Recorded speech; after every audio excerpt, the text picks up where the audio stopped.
Okay, and good evening again.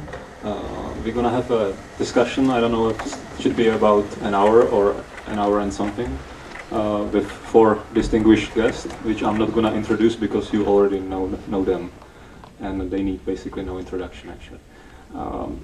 Today I attended the lecture of Craig Dykers. I hope that you did too, and in any case it was filmed, so it's gonna be on YouTube. Maybe he's not aware of that, but now he is. And he mentioned one thing, and the thing was that the question might be more important than answer, that concept might be a question which leads to more questions. So I think that would be really nice if actually I'm not going to be asking questions, but they are going to be asking questions. And so they just watched the movie.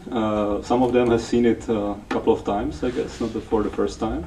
So I would like them to comment on if some question occurred to them during the filming, or if they not only comment it as a kind of like, oh, okay, I've seen this and this was interesting, but what kind of question they would ask like themselves, or they would like to know an answer from the others or from the audience, or just to share it about the movie. And I'm going to start with Craig. Okay. Yes, thank you.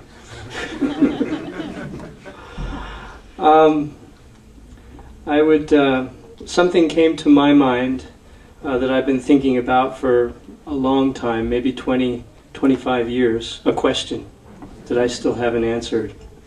The question has to do with sort of playing the devil's advocate, or as I like to say, the devil's avocado, for a moment. And that is, what if cities aren't really so great? What if they're just not the best thing? And that question came to my mind after I visited a place in West Africa, a city named Conakry, which is the capital of Guinea in West Africa. It has approximately 1.5 million people officially living there, and maybe 3 million or more unofficially. It has no electrical system at all, so all electricity is made by emergency generators at the embassies. And when you walk through the streets at night, it's like walking through ancient Rome or something. It's all candle lit. There's no sewer system. There's a tremendous amount of disease, poverty, and crime. And just prior to visiting that city, I had visited several villages in the central portions of Guinea. Those villages had good health care, they had positive health, they had economy. It wasn't based on money, it was based on goods.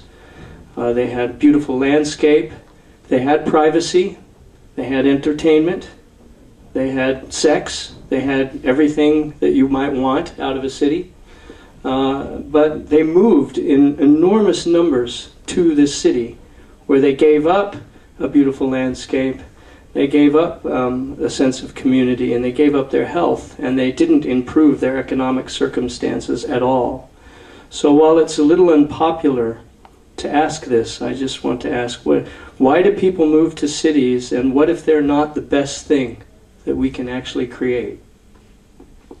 Even though I love cities and I've lived in them all my life. Thank you. If somebody would like to answer, then it's a possibility.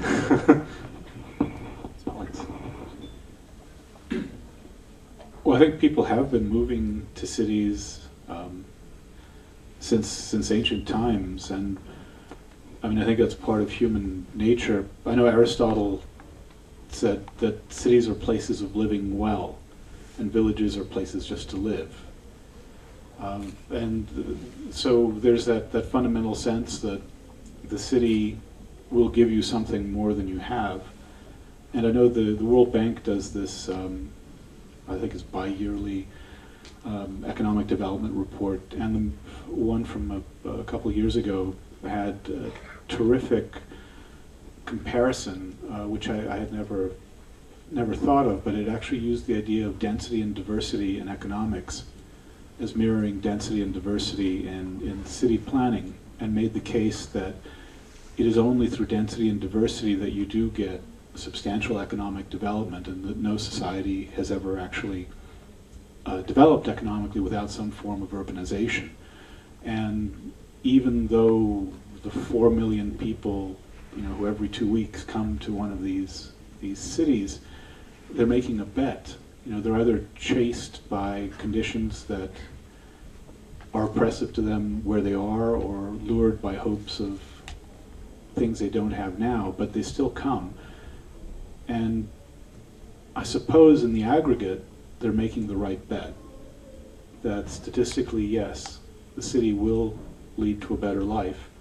I think in watching the film Urbanized, it only hints at it, but the massive, massive numbers of people coming to cities that aren't really cities in the sense that we think of them. They're really fringes of disorganized and not particularly equitable places. And I just wonder, I have the privilege of working in what I feel is the greatest city in the world under an incredibly good mayor with fantastic fellow commissioners in a wonderful era of community building and progress, and then just stepping back for a second and saying, well, how does that translate towards making an urban life better for the vast, vast, vast majority of new people who are coming to cities? So it's a very open question to me, but what is there that we've learned, and how does it translate in a way that will make anyone new to a city feel they've made the right choice? David, do you want to pick one? I would take a different, let's say, approach right now. I would say that the film, exactly a little bit on this line, the film wasn't linear. It was very non-linear, and it was jumping from the extremes of the third world to High Line, which is a totally different environment, a totally different kind of person. And then we went, I don't know, to the worst examples in the United States. Then we went to China, and then we wound up back in Brazil. And I think that in itself was telling that the problems in urbanization are very, very diverse, very different in every culture. It wasn't, maybe I was expecting by the title that we would come to some kind of conclusion, but there is no conclusion. And so that's why we have questions here, is that the result of the film was a very big question, and that each culture has its own different, very, very difficult urban problems. And conspicuous for me was that Europe was largely left out of this film. So, most of the architects here are working and living in Europe.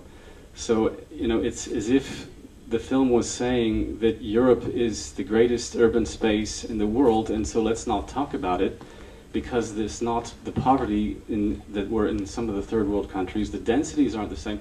But for us, and for me, I'm here 18 years and I'm working in Europe for 20 years, there are very big problems. So I'm a little bit disappointed that it kind of glossed over what could be, questions for us architects working in Europe, because we see a lot of problems. So maybe I changed the subject from being philosophical, but I'm direct about it. The film was very interesting to me, that it wasn't linear at all, and it's forced you to think about how everybody has different problems, and that they're very vast scale of problems. And that maybe that you could think and take some of the things from those diverse places and use that in your own problem solving as an architect or an urbanist. The film was not linear, but maybe you have spotted that every bad guy was fat in that movie, I think. Just take a look once you're gonna see it again, take closer look on that. So, Matúš. I have some problem with that movie, because I'm not sure who should be audience of that movie, because if we are, I mean, architect who in a way dealing at least a little bit with urban life and urbanism or city life, can see that the movie, I mean, you need more than 80 minutes to really kind of address some kind of problem. Was too deep, too vast.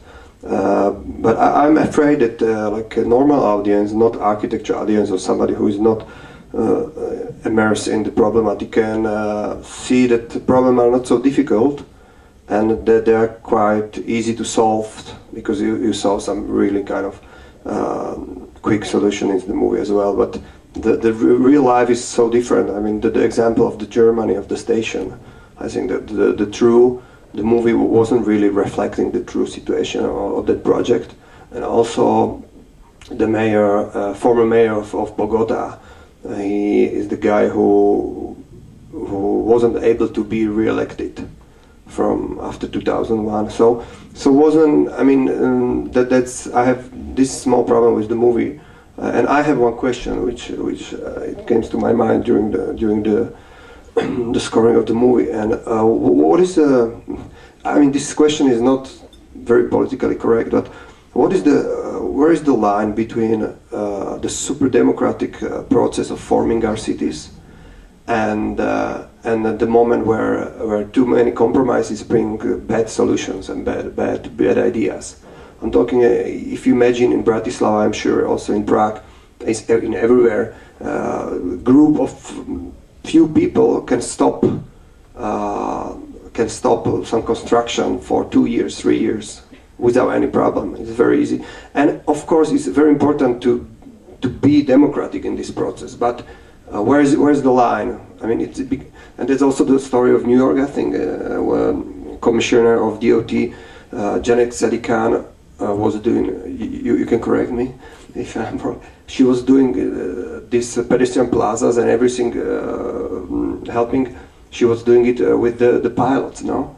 So she kind of go and said this is temporary, and she left out all these, I mean, at least in the first stage, all these groups and community meetings and so on. So, I mean, that's also the sign that the pressure of trying to be more Robert Moses than some kind of democratic super process is quite strong in the cities. I don't know. Would Alex like to reply to Matúš's questions? Well, first on the subject of Jeanette, she is a tremendous transportation commissioner who's used ingenuity and bravery to accomplish things that just years and years could not have been accomplished. But she did that entirely within the land use process in New York. She did that entirely with the powers that she had as transportation commissioner. But to sort of illustrate that, I probably have to tell you a little bit more about the land use process in New York, which does allow for both top-down and bottom-up, both for Robert Moses and Jane Jacobs. And that's why I think it's so effective today. What you saw in the movie was just a little snippet on both Robert Moses, who was, of course, the great power broker of New York, and I was telling the story to an earlier audience about how my former mentor used to work for the governor of New York when Moses was there, and he would walk into the room with this super powerful governor and just hand him a manila envelope with the names of projects written in pencil that he wanted funding, and he got funding, and that was the planning process, period. Now, he eventually met, as the movie said, Jane Jacobs when he tried to put an expressway through Greenwich Village and Soho, and she stopped him. That doesn't mean she won the war, let's say. Over the next decade or so, the pendulum swung both ways.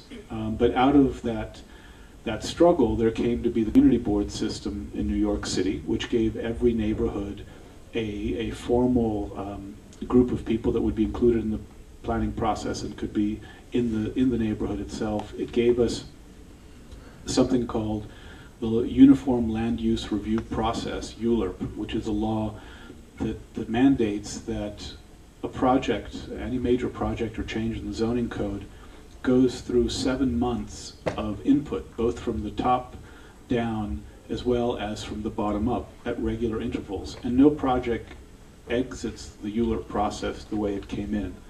But it does exit at the end, and it's voted on by the city council, which is the ultimate representation of the democratic process in the city. And then it's signed into law by the mayor, and it becomes the law. And that balance of the Robert Moses top-down and the Jane Jacobs bottom-up took probably 15 or 18 years to figure out after their initial clash. And we're in a very fortunate period of time where now it is how things function. It's very complex. It takes a long time, but it does give each person their say, their chance for their input. And ultimately, this balance between top-down and bottom-up is I like to think of it as the fact that people in power will listen and that people in the community will wait their turn to give their input. That's the magic that turns process into respect. And I'll say it again and again, without that respect, you can't blend both top-down and bottom-up in something productive. I'll make a comment.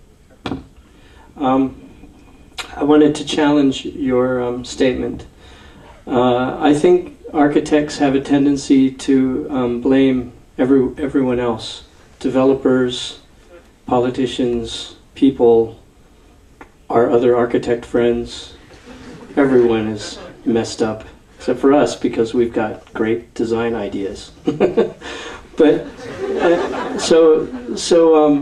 my challenge is, and I've been thinking a lot about this, we have to set aside some of the traditional ways of thinking about architecture. In the public sphere, we have to find new processes to connect to those 10 people who are going to tear your project apart.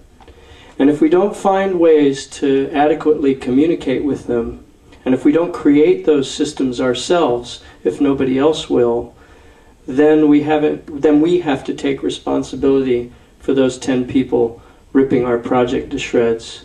So in our office, we spend a lot of time going out, we do a lot of talking before we draw anything. It doesn't mean that those 10 people are telling us what to draw. It just means that we're sort of connecting and creating a dialogue. And oftentimes the dialogue is what's the problem, not the fact that they don't like your work or they want to rip it to shreds, but that they just feel alienated. And alienation is one of the biggest challenges about a city. Everyone feels alienated. They feel they don't have any place. And when architects come along and push them even further away, they feel more alienated. So I think it's true that we shouldn't have kind of ridiculous, what I would say, democracy without knowledge. You know, we use the word democracy so easily. It means 50,000 things. You have ignorant democracy. You have careful democracy, of representative democracy, so many types of democracy.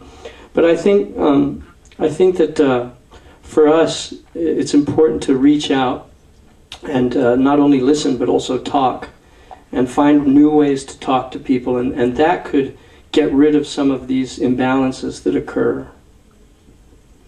Could I react to that? So, you know, we're talking about how nothing works and we're battling everyone. Is there anywhere, do we have a place that's an example, a paradigm of where the system works? I think he just said New York. Oh, no, well, New York.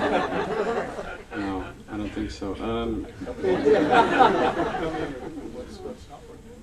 No, I'm not saying that it doesn't work. I'm saying, can we have another example besides New York?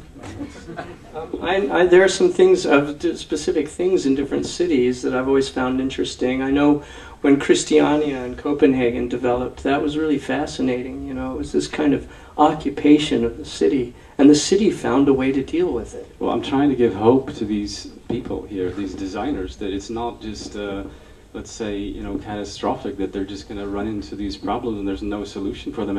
And I don't even want to bring up corruption. You know, it's terrible. But there have to be examples in the world that they can look at, that we can give them, that the system can work, that it does work somewhere, even if it's a smaller city. I think the question is maybe too broad. I don't think you'll ever find a perfect city, but you'll find pieces of cities that are really great. I was referring to the interaction with people that he was referring to, that it's very difficult. And what's the limit of the interaction of people? Can we say there should be a limit? I don't know. But the point for me was, do we have an example? You know, I don't want to use New York, but could we use a European or another part of the world example where the system works, people interact, architects appreciate that, there's some balance in it, and a successful city is evolved from that? Maybe London.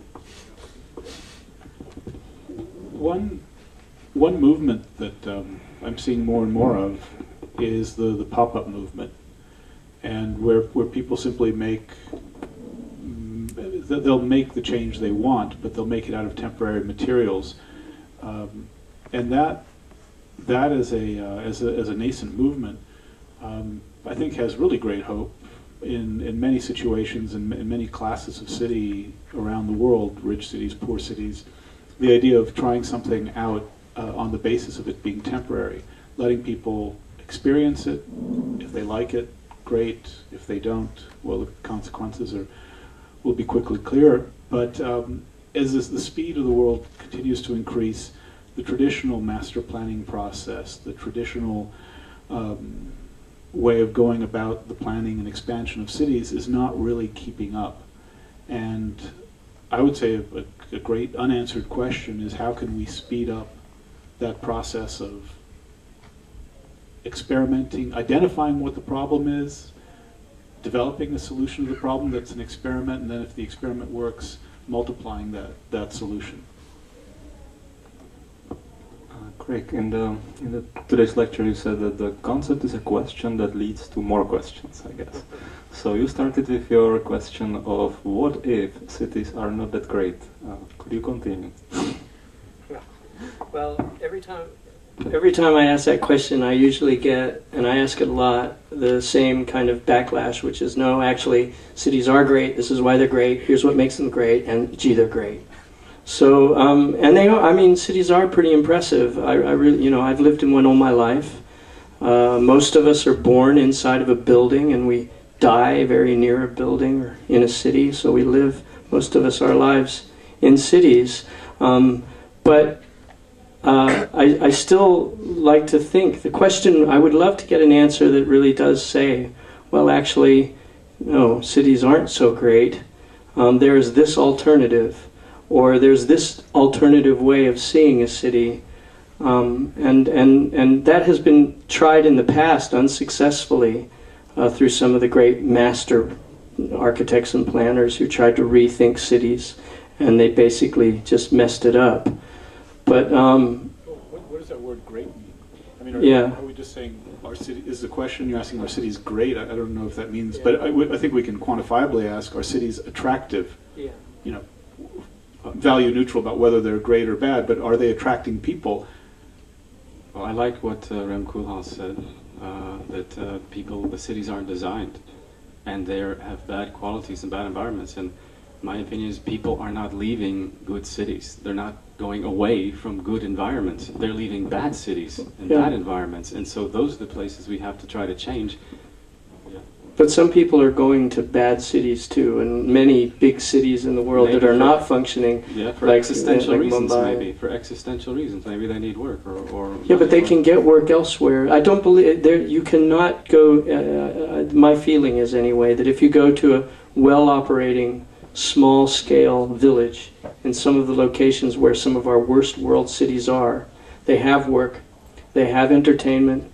They have an economy. It's just all different economies. It's different kind of work. It's all different than what we define in cities as valuable. They have all of that. They even have privacy. That's the thing that often people say, well, you can be private in a city. You can lock yourself in a room and nobody cares, and you don't have your mother or father or your great uncle or your great great uncle staring at you, you know, doing strange things. You know, but you actually do get that in small towns and small villages. They're just in different forms. So I think that for me it would be interesting to suggest that cities operate. I think it's like everything else that we do. We have to be honest about it. Cities have really negative traits, just like we as people have good traits and we have bad traits. And I just think that it's useful in these kinds of discussions to talk about those negative traits more often. As I mentioned today, a city is a kind of a form of media. It tries to sell itself. It tries to control people. It's like our mother. Our mother gives us life. We love her, but she controls us to death as children. So you love your mother, you hate your mother. It's the same with cities. Yeah, my mom's not here. Well, defining city is actually quite hard to do. I mean, in the same breath, we're talking about things as different as Lagos and Cleveland. You know, cities from cities, sort of as complex as they are, they sort of divide into three categories. You know, the megalopolis of the 10 million plus people, the metropolis of 1 million plus people, and then this whole category of just plain old city below that. But there's no commonly accepted standard for what a city is. I think in Iceland you need 200 people living together. You know, in China you need to have 100,000. Well, but I think in answer to some of Craig's question is, what is that threshold for a city? And what you're describing sounds like something more than a village. For me, a city is a very simple definition. It's simply a place that has a legal restriction to its limit and has legislated values that control it. That's it. I don't care about the number of people. I just care that it's legislated and it has a governmentally mandated system. That's what, to me, and in fact the root of the word city, I think in many languages, like in Chinese, it's just a place with a wall around it. But it could be a town or a village also. It could be, yeah, as long as that is legislated in a very clear structure. City, not necessarily, but organized agglomeration of people. Yeah, that's correct. Maybe it's a good way. I'm sorry, I probably, yeah, it didn't cross my mind until you said that. No, I'm used to translating. I think all of you are aware of this Mercer ranking, which became really popular in recent years, which kind of evaluates city from different categories, from, I guess, almost like 80 categories. And recently it was several times won by Vienna. Before that it was won by several Swiss cities and whatever. But if you take a look on the first, let's say, 30 on the list, actually what occurs is that the Vienna is the biggest. It's like 1.6, 1.8 million people. And then the next is kind of like Zurich, Wellington, Melbourne, like relatively small cities. Once you enter a certain threshold, like would be 3-5 million, you're never ever gonna get into these top 10, top 20, top 30. So New York is out, London is out, you know, like, sorry. Like, of course we can say, you know, I had a discussion with Rainier de Graaf about this, and he said, actually my values are absolutely opposite. So, you know, once I look on the best cities, I think the best one for me is Baghdad, which is 215 or whatever, and then Vienna would be the worst. Well, let's talk about these characteristics and these boundaries. How many people in the audience use GIS very frequently? No? No? Wow, well, one person, two people raise their hands. Well, you know, geographic information systems, it's ways of tabulating data and have it geospatially referenced. You can use it for anything, to just show characteristic.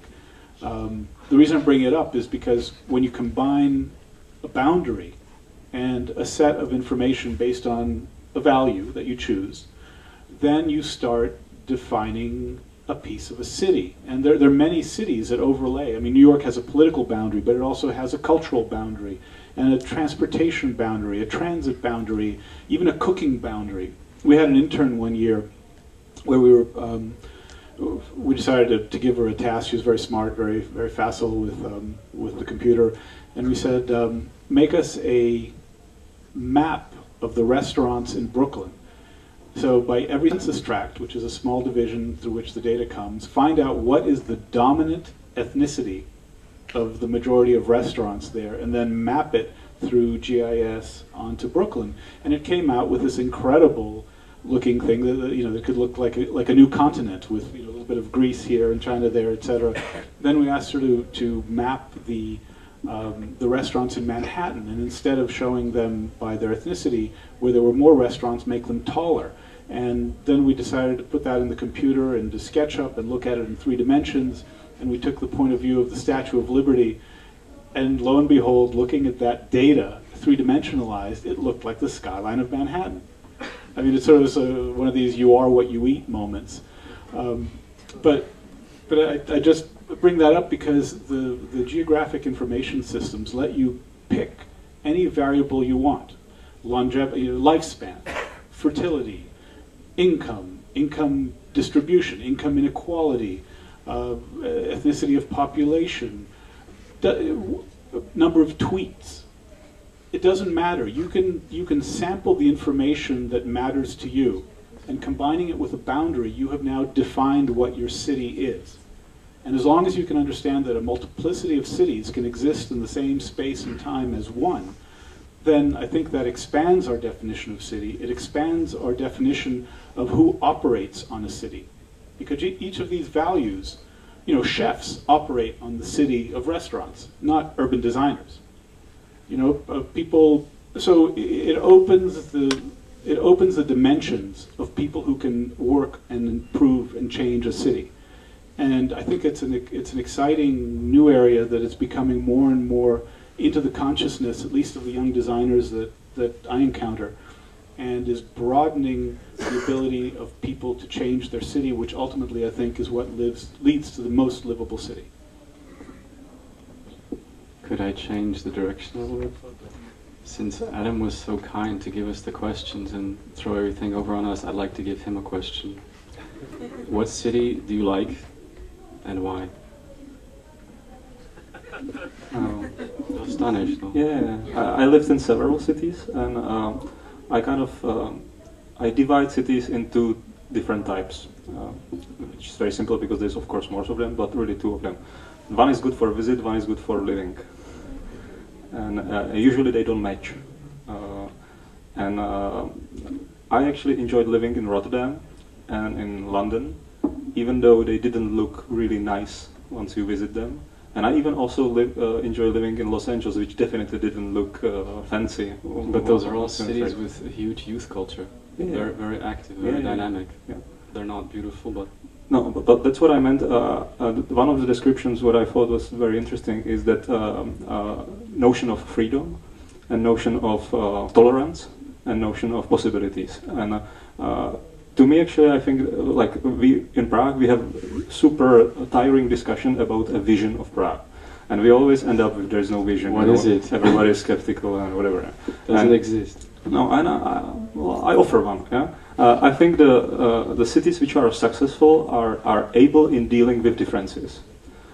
So they are able to produce spaces and public spaces which could be used with different types of group and different type of people, and they enjoy it together. And I've been in Paris when there was a competition between Paris and London who's gonna get the Olympics. And it was won by London by 2 corrupted votes, I guess, but that was it. And in that day, I've met in Paris, I've met million people crying on the streets, you know, we lost and things like that. But in the evening, the discussion on television started, and it started about why we lost. And suddenly people said, because we are not good in managing differences. And in London they are, actually. So, you know, like, we've got incredible amount of immigrants, we moved them out our outskirts. Architectural differences, Paris is good in managing. I don't think it's good in managing, like, cultural differences. And, like, if you compare London and Paris, I think London is clear winner in that, actually. But, okay. But I think I've talked too much, so... that was perfect. What's the, you said Rotterdam and London. Let's pick on one thing from the movie, which I think was very, very prominent, and it was about sprawl. And to me, actually, the sprawl is a very interesting topic, because similarly to what Craig said, I think once you said sprawl, you hear sprawl is bad, density is good. You know, let's move on. So let's start with this simple question, like, how you feel about when you hear urban sprawl? And I'll start with Matúš, probably, because he didn't speak for a while. I like to listen to this guy, so I'm just like, I start to take notes in a few minutes. I mean, I like the part of the movie when there was this fat developer guy who said, who just admitted he loves to live in his 3,000 square meters or whatever, what is, I'm sure he has a pool there. And perfect American. And that was just the truth, that maybe we architects don't like the sprawl, but people just love to have own piece of land with the pool. And that's the main, actually that was for me the best moment of the movie, because that was really very clearly said what's the difference. I mean, there's a lot of people who likes to have their small garden and the pool, and they don't care if they draw a car for 40 minutes. Of course, we know that it's bad because of environment, it's bad because of economy. There are many negative parts of it, but I like that part of the movie. And what's the question? What I think about the sprawl? Of course, I think it's not good, but I love to have a house with the pool. No, I mean, I mean, Bratislava is very good. It's very nice. It's a like kind of small laboratory. Everything is happening 10 years after other cities, or 50 years after, and everything is so small and very easy to understand and actually to see it. And we have what's happening in Bratislava is also happening in Prague. I'm sure it's this kind of sprawl which is never going to be so problematic as I believe was urbanization after Second World War in the United States. But what's happening now in these centers, that in these new areas, in this sprawl, that the people are able to live there. I mean, there are a few smart developers who just built a good social infrastructure there, and people just are happy there. So. And we can talk about density, we can talk about all these very, very sexy arguments we used to talk about, but I have this problem that people are happy there. I mean, okay. Could I react? What I don't like is that the term sprawl is used only for suburban American expansions, and my point is more, when did sprawl really start? If you look back to the end of the 19th century, and you know, if at least people in Prague know how Prague didn't have today's morphology. So wasn't this expansion of the city of Prague at that time considered sprawl by people? But it was a different kind of sprawl, obviously, but you know, it didn't turn out badly, because the tapestry of Prague we all love and understand, and a lot of other cities in Europe have this same expansion, or let's sprawl, from the turn of the century, which turned out pretty nice. So it's the whole identity of Prague, for me, was based on the sprawl at the turn of the century. So the sprawl doesn't have to be bad. It doesn't have to be suburban American houses going out into nowhere. So I'm a little bit provoking this dialogue of where sprawl started and why sprawl has to be this let's say, connotation of horrible American suburbs. I think sprawl exists in Czech Republic in a similar way that it exists in Norway and some other countries here in Europe, and it's a different kind of sprawl, and that's the sprawl of the second home, or the cottage.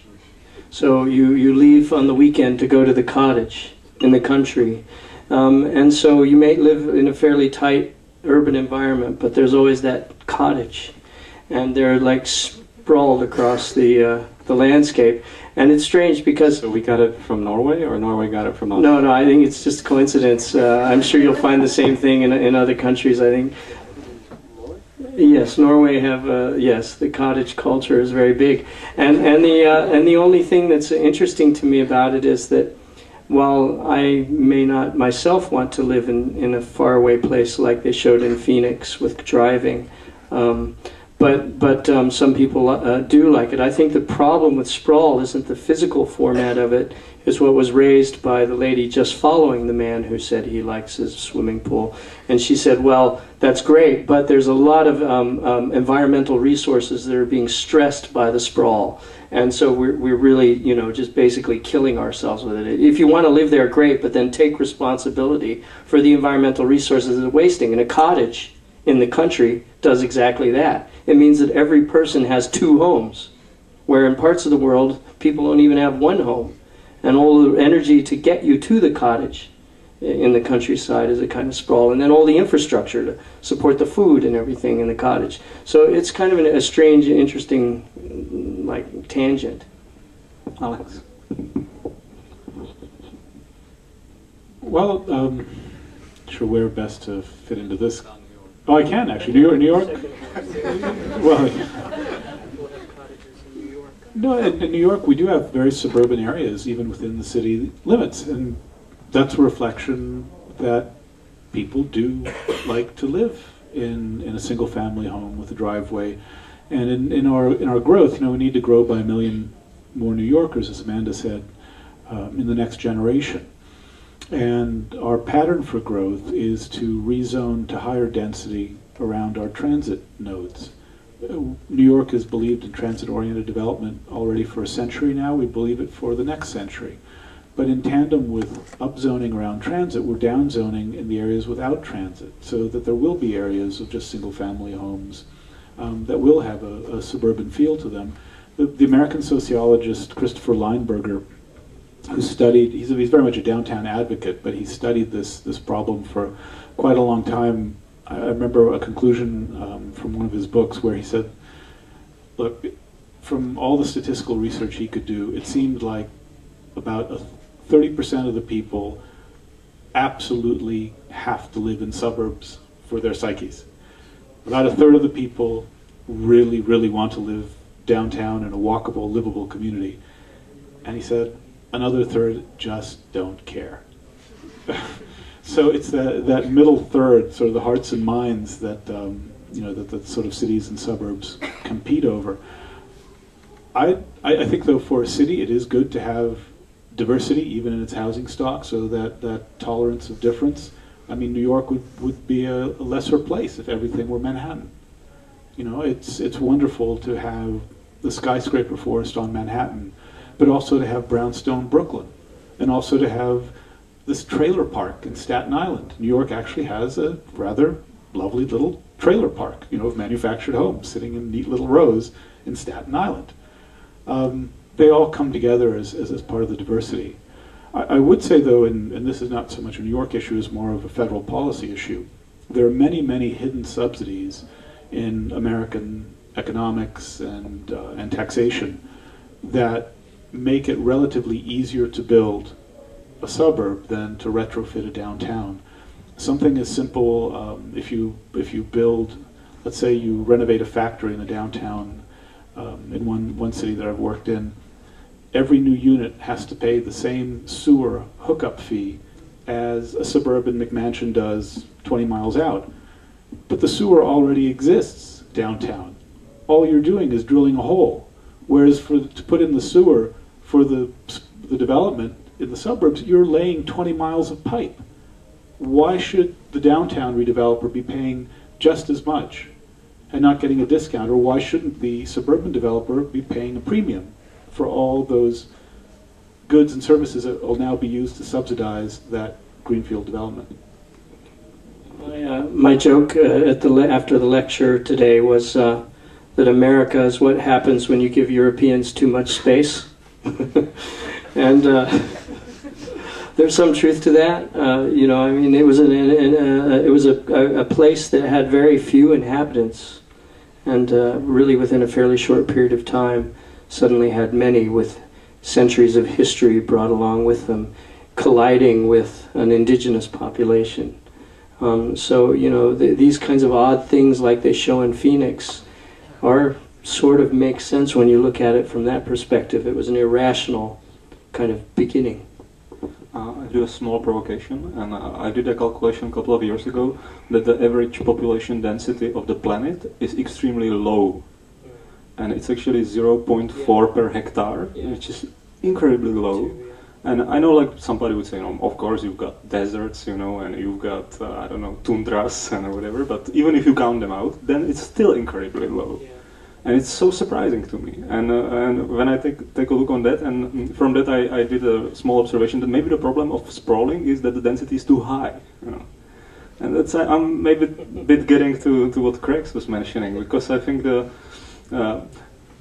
density is a funny word, no? Because if you mention density between architects, everybody say, great, high density, great, cool, And if you say to people, let's densify the center, then wow, no, never, are you crazy? Why would we densify? But there's one point I would like to mention together with density, and it was Rick Scofidio mentioning about the connections of civilization, civitas, and nature. And he didn't say landscape; he said nature. And he meant it, I think, as he mentioned, really, so these things which are normally understood as competitors or adversaries, can they somehow work together, and how? I would just like to ask if we have any other American example of a successful city besides New York. San Francisco. Please use microphones. All right. much as they're our rivals, so I don't want to plug them, but Chicago is a pretty great city, and San Francisco is good as well. Los Angeles is actually a pretty fascinating city, and Canada and other places, Vancouver. Toronto, Vancouver, San Antonio, smaller cities in America like Raleigh or Chapel Hill, that sort of research triangle. In Boston, of course, is a pretty great place. Portland, Maine, Charleston, South Carolina, Portland, Oregon as well. No, we have a few. We got some pretty decent cities. America's a big place. Can I have a small example how public perceives something different from architect, because now we are talking about some good cities, but a few years ago in Bratislava, I'm still putting out pocket of Bratislava. I know I need to promote a little bit because like nobody really knows where it is. There was this petition.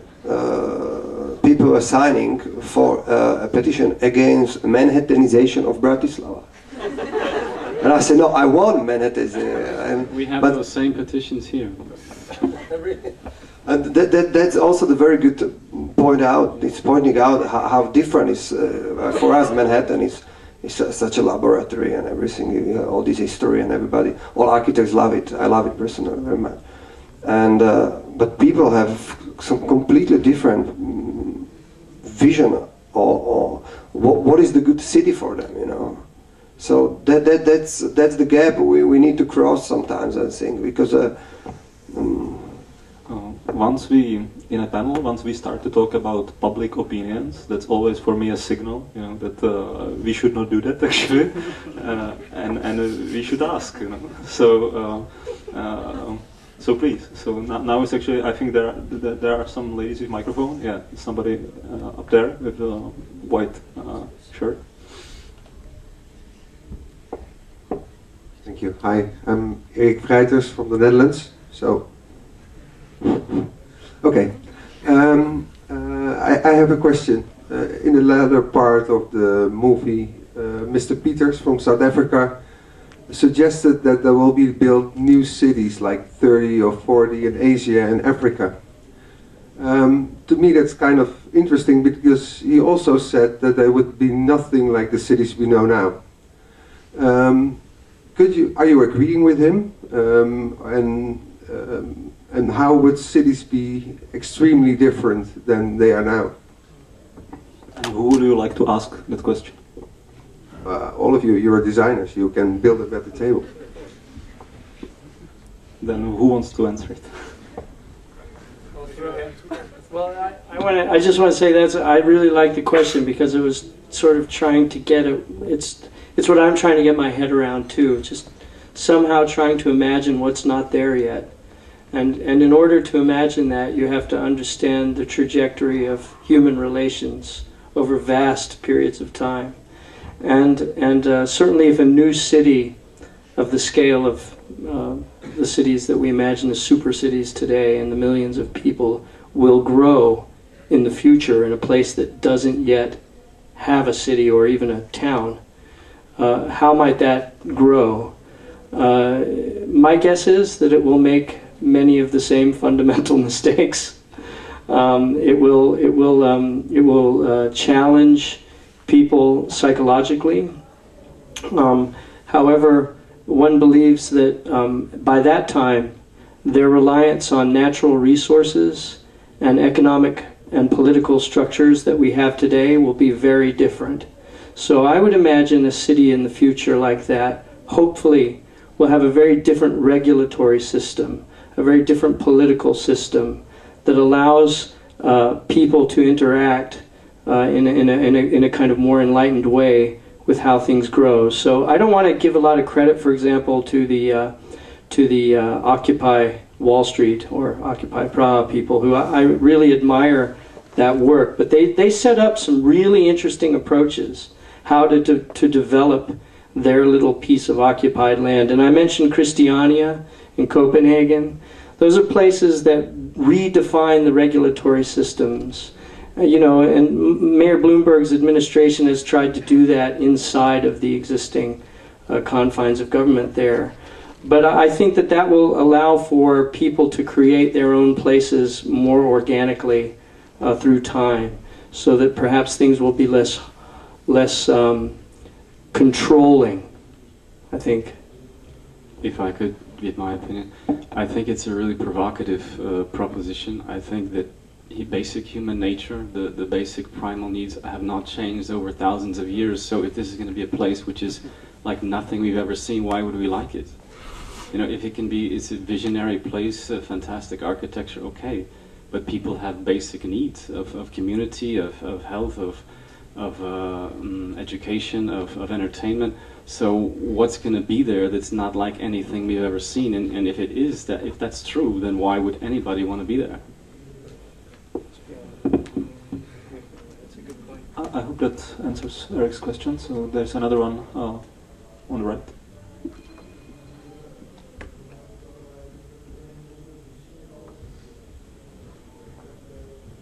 Okay, let me have two questions. One, what we face here, at least in Prague, is that we have a very historical place with, you know, old Baroque architecture, and we have to somehow combine preservation of cultural heritage with new development, which we are not very successful at. And I think, for instance, we have a club for old Prague here, but we lack a club for new Prague.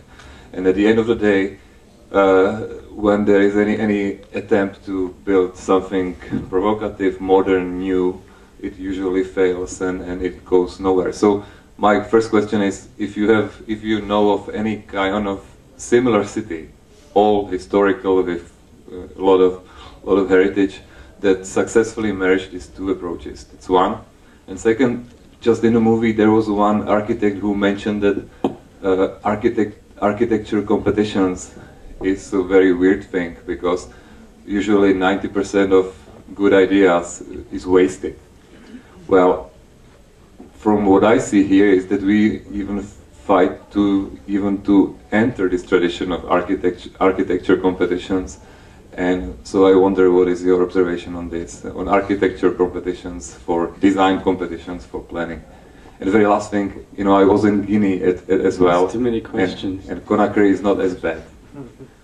Actually, I would like Craig to answer about the competitions, because he already mentioned it today, and I think the answer was fantastic. So, Craig, please. Yeah, but you said you'd been to Conakry, and what was your comment? I didn't hear that. It was not that bad. That Conakry is not as bad and unsafe, and Guinean village is not as ideal.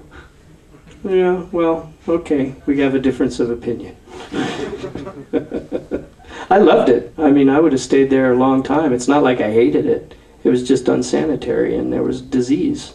So, anyway, the competition question. I've been asked this already at the talk today. You know, there is a challenge that people get abused, and as it is mentioned by Rem Koolhaas in the movie, that architects are probably the only profession that has this kind of an abuse. I mean, it's like walking into a doctor's office and getting 3 doctors to give you medical advice, and then not paying 2 of them, and then choosing the 3rd, and then telling them how that you want them to operate on you. You know, it's a weird system. On the other hand, it does allow for debate, and it does allow for diversity. So I believe that competitions have value. Now, the word competition in my mind is very much like the word democracy or concept or all these other words we use. They represent like 500,000 variations, you know. It's not one kind of competition. We're in competition always. So even if you eliminated the whole competition process, then you'd be competing against other architects for the job. So you're always in competition. To pretend that there isn't any, or there's some perfect system that removes competition, would be wrong. So I prefer the idea that you have a range, or a diverse range of competitions. Some of them are well paid for those architects who can't afford to do free work. They have too much of an economy at stake. They have too many people that are hired in their office. They can't just do free work. And those competitions should be for certain kinds of projects that are equitable or useful for those types of conglomerate offices. Then there can be competitions that are free, or that have less payback, and that allows younger people, younger architects to be involved. They should have less rules and regulations. And since the older, more experienced architects or the more famous ones aren't doing the free ones because they can't afford it, that gives a chance for the younger architects to succeed. So the competition system, if managed properly, would be great. The problem is, it's just not managed. So no one's out there saying, ooh, let's have 5 kinds of unpaid and 2 kinds of paid, and 1 kind of famous architect competition and 1 kind of local architect competition. And that's the architect's fault once again, I think. I would like to answer the question about the competitions, because I did my Fulbright research, and one of the questions I was dealing with was the architectural competitions. And I came to conclusion, of course, firstly I was seeing it as an exploitation, and I mean, we are the only profession who is doing this, but in the end, with the help of other very smart people, I came to conclusion that architecture is influencing so many lives, so many people who never want to have nothing with architecture. They're influenced by us, by houses, by whatever architects are doing, that it's some kind of ethical and moral obligation to really, maybe of our profession, to sometimes work for free a lot of time and try to really find the best solution. I mean, that's the main thing. And that's also the beginning of why architects are doing competition, because they are trying to find the best solution.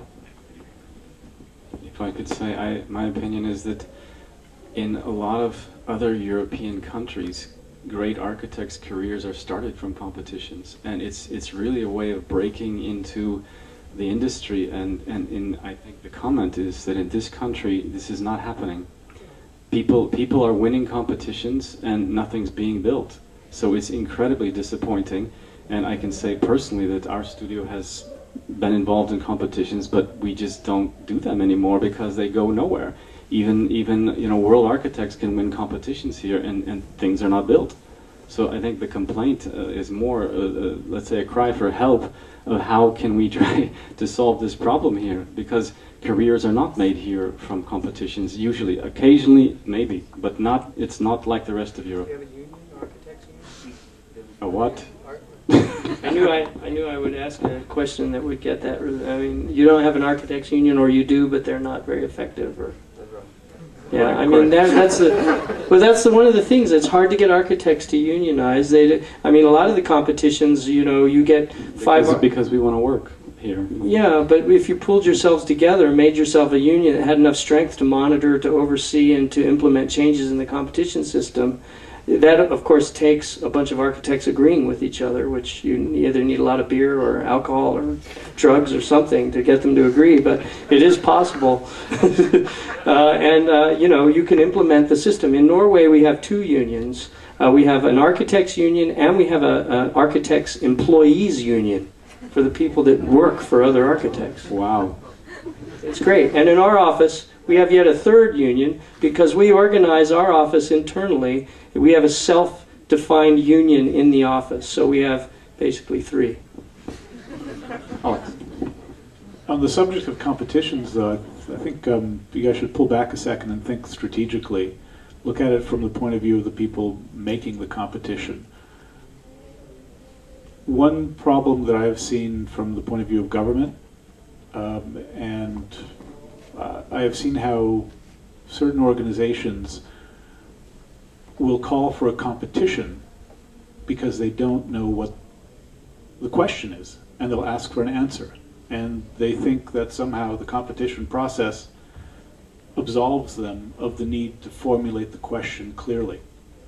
And one of the reasons so much competition work is wasted is that the problem posed is the wrong one. So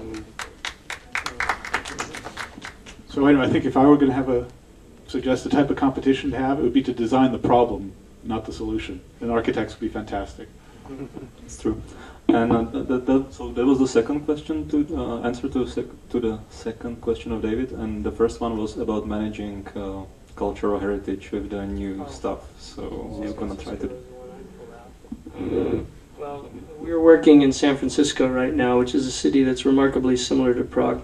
It's hilly. It's small in terms of about 1 million people, so the population is about the same. It doesn't have Baroque architecture, but it has an enormously powerful cultural core that they are incredibly protective of in San Francisco. It has a lot of challenges to build inside it, and they've been very conservative for a number of years. But in recent years, they've recognized that the pressures are requiring some degree of change. And they've done it slowly, but they have some good buildings there, and we're building something which is not at all historical in a sense. But I would then answer the question by saying what I've been saying before in this panel, is that you have to take it on yourself. You have to find a way to talk to people, to get them to understand that your work, even if it is contemporary, has value to a historical tradition. You know, we approach discussions as architects with a language that no one understands. We expect our work to be covered by our ego, and we expect everyone to sort of appreciate the great things that we do without any kind of clarity of discussion. So in San Francisco, we have for the first time a contemporary building of large-scale cultural building was unanimously approved in every city authority in San Francisco. It's the first time it's ever happened with unanimous approval. And it's because we spent a lot of time out there talking to people, walking around, trying to figure out an organic process, and we developed this thing that people feel they owned.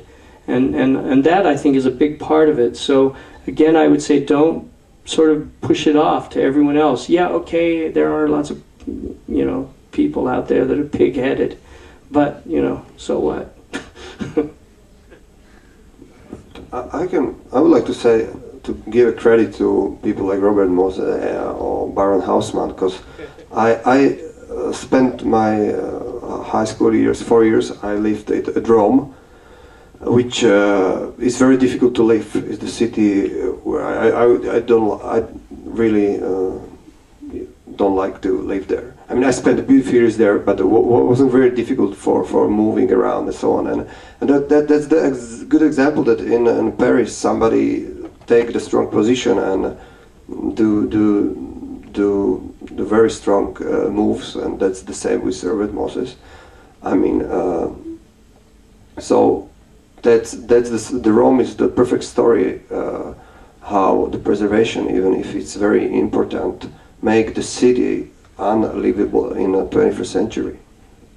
Well, if I could a little bit talk to that question, you know, if you live here, as I do for 18 years, and you go to Spain, or you go to France, or you go to Austria, all places which have fantastic history, they embrace modern architecture in incredible ways, and this is not happening here. It's kind of like modernism is bad, and I think the question or the cry for help again is more about how can we get past this, how can we get this context to accept modern architecture without you know, the fights and the blocking for years of interesting architecture.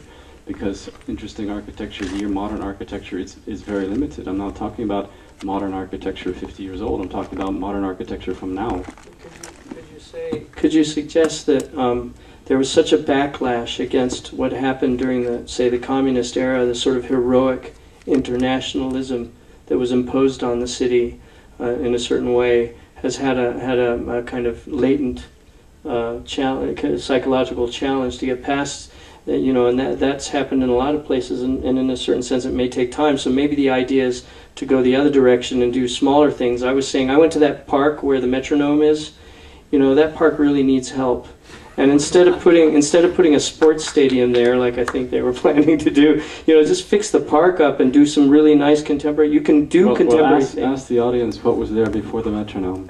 That was a Stalin thing or something like that. Something like that. Yeah. So you know, the metronome's pretty neat. But I was up there, you know, and there were lots of kids up there. It was late at night. I was there really late, so it was pitch dark. You know, I saw a few people walking their little dogs, and then a bunch of kids hanging out on the edge, looking at the city and joking and laughing. And there was no place for them to sit. There were, you know, no decent amenities. There's no place to go to the toilet. you know, all of that stuff, which is what I think is happening in a certain level in New York, starting to appreciate the value of these kinds of spaces, and you're putting in contemporary architecture there, getting people used to it at a small scale, so that over time they may be more used to it in a large scale. I forgot to say Michael Jackson was there once also. I just want to mention one thing, and I absolutely admired Craig's sensitivity for the place. He came on Wednesday, I guess, or something, and he spent some time in here. And I just talked to him for a while, and I was amazed by the how he like get around and what he now knows about the Prague. And I think he knows in certain areas he knows way more than we who live here. And like seriously. And actually, like what came to my mind as a suggestion, I think like our city government should hire people like him for a week walk around Prague and just to, you know, like get his opinions about stuff, because I was amazed, you know, and his lecture today showed, and it was filmed, so watch it, you know, so it's just like a huge compliment, Craig.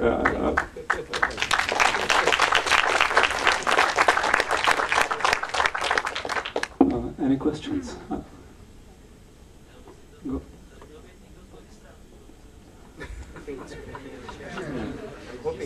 Ne, tady měl být někdo z magistrátu dneska večer. I agree. No, I mean, you know what? This thing was organized a lot by really young people. I think it seems like everyone I met, the organizing group, was really young, and I was like, yeah. You know, but you know, next time go out and just literally go to their office and just drag them out somehow, physically. Defenestration, you mean?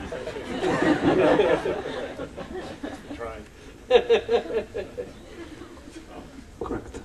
There was another question in here, down there. No, I think in here, like fourth row or in the middle. Sixth, actually.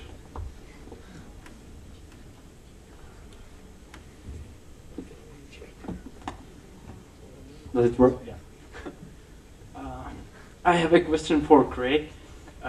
I was living in Norway for 6 months or something as an exchange student, and I was living in Drammen. And I visited the city last year and noticed that they celebrated 500 years or something, and that your office is participating in project for their development of next 25 years or something, if that's correct. And if there's something, if I'm right, so if there is something inspiring about the development of that city or not. For those of you that don't know Norway, Drammen is kind of a suburb of Oslo. It's not very well appreciated by many people. It's sort of like a remote part of the metropolis. It has a kind of train stop and a bus stop. So there's a joke in Norwegian, drømmen om Drammen, which means dreaming about Drammen. The good question maybe is more appropriately what can be done in these fringe areas to make them appealing. And a lot of it has to do with infrastructure. So how do you deal with cars? It's basically everything that Jeanette Sadikan and what Alex was talking about and others. You know, how do you control the impact of infrastructure on these places, because generally speaking most of the emphasis is put on the cores of cities. So yeah, I've never been to Drammen, but I have been to Tyson's Corner, an edge city of Washington DC, and worked on a plan there. And this sort of larger phenomenon of taking these sort of sprawl nodes, we call them edge cities in the US, where there are typically regional shopping centers and some kind of concentration of office building. And then there's a movement as the land gets more and more valuable to redevelop these, and there was an effort going on in Tyson's Corner where they were bringing the metro in, a couple of metro stops, and then connecting that to Dulles Airport. It's generally the densification of an edge city into what by any statistical measure would be a city. But the exciting prospect in the short piece of work that we were able to do then was not just so much the bulk and planning organization of tall buildings, but the ability, because this land was semi-sprawl, and a lot of the natural features had not yet been infrastructuralized. I mean, there would be ravines and creeks that would be meandering. There'd be patches of forest in the cloverleaf interchanges of the highways. These places were not yet developed enough in building that you couldn't actually bring the natural infrastructure to the forefront. So I think that's actually a pretty promising way of developing and densifying some of our edge cities, is to kind of give first order prominence to natural infrastructures and let them coexist with the man-made or transportation infrastructure that you overlay on them, and kind of make a tartan grid of multiple forms of both water management, transportation, communication, vistas, etc. Could end up being actually a very, very rich urban experience, and may give us something of a hint of what these new cities, these sort of cities of tomorrow, might be. Because chances are the city of tomorrow is going to be where the city of today is. I hope that answered the question. So let's say the last one, or two last ones. There's one. Okay, so one over there. Okay, I'm a student of architecture, and I would like to ask your opinion about the future for students, about the educational system today. We know that the world has changed a lot. The economical crisis. Bad last question. Yeah, it's is it in migration? Like Czech Republic has one of the highest rates of educated architects per 1,000 persons. Then the situation in Greece leads to that the population of Greeks in Germany doubled in 1 year, and in Spanish too. And are we prepared for this situation? And of course, we're in a different situation than you were 20, 30 years ago when you started. So what is your point of view? Actually, I replied to that question very quickly. So just first of all, it's not true. You know, like the amount of architects per person, it's below average in European, you know. I mean, you know, students. But there's just one comment on it, and somebody told me, and I believe in that. Like being educated as architect is always good, no matter what you're gonna do. So no worries. The education of architects is definitely flawed. It's built around a rather unusual system of disconnection from the actual art or science of making things.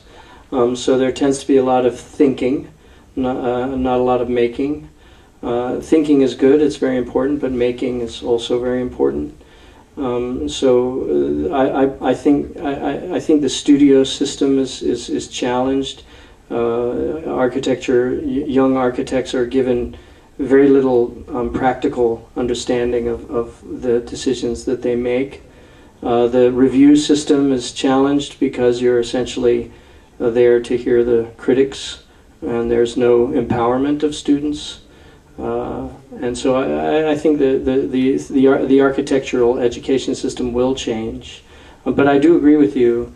Architects are great generalists, so we can often do a lot of things. All of my friends that were in architecture school that didn't become architects are much more successful and much more happy, I think, than I am. So, you know, something's good out there for them. So, yeah, you know, there's a lot to do other than architecture. And I also say, when architects are graduating, and when I've done a few sort of graduation things for commencement speeches, graduation speeches, and they all say, well, you know, how am I going to get a job? And I said, when I left school, this was the last question on my mind. I was not thinking about how to get a job. It just didn't even matter to me. I was just interested in how I could do what I wanted to do, and I found a way to do it. And there were many alternatives other than getting a job at an architect's office. Wow. Well, you're probably not going to get a job in an architect's office. There are very few jobs around right now, and things are probably getting worse before they get better. I mean, so on a bummer note, yeah, but that's probably the reality. Well, no, I'm gonna send them home maybe with a plea to think a little bit about what they just saw in the movie.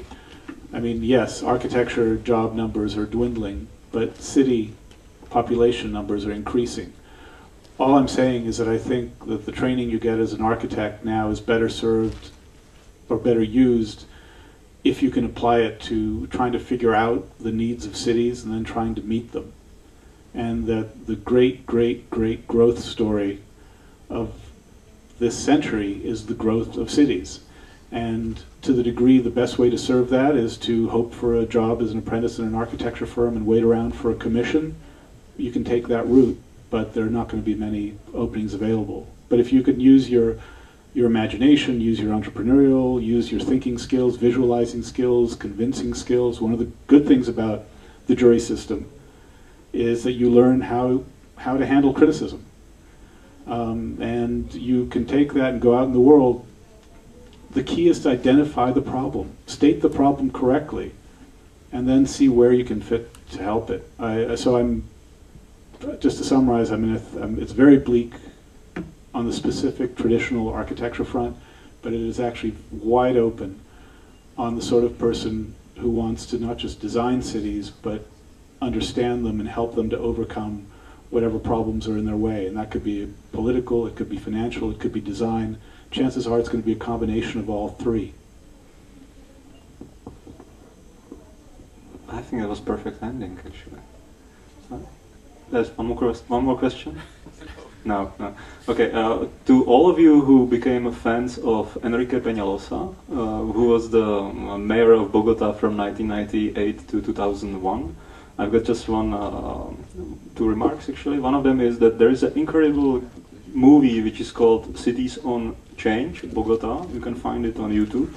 You can watch it for free. It's 1 hour, and it explains the evolution of the Bogota in the last 15 years, and not only about Enrique Peñalosa, but mainly about the previous mayor Antanas Mokus, which I think both of them are incredible persons, and one wouldn't exist without the another one. So that's very similar to what Alex mentioned. We need both J. Jacobs, we need both Robert Moses. Enrique Peñalosa is actually Robert Moses in this story, and Antanas Mokus is actually Jane Jacobs, if I would mention it. You know. And the another one is, I think to answer the question about like why are not people from magistrate in here, I think we need actually people like Enrique Peñalosa come to Prague, and we've got the audience of 300. I think whoever can help with this, you know, like that would be great. So. Because like we are bringing designers, it would be also great if we will start bringing successful politicians and politicians. Yeah, we did. We did, and just to maybe to say that because I think it's interesting. At least the deputy mayor Tomáš Jureček is gonna come to New York this summer. And Janet promised to show him around. So that's also, I hope, big deal, because like maybe in there he can appreciate it maybe even better than in here. So that was amazing from her. She agreed. She gave him her business card, and so that's gonna happen in June or July, I guess.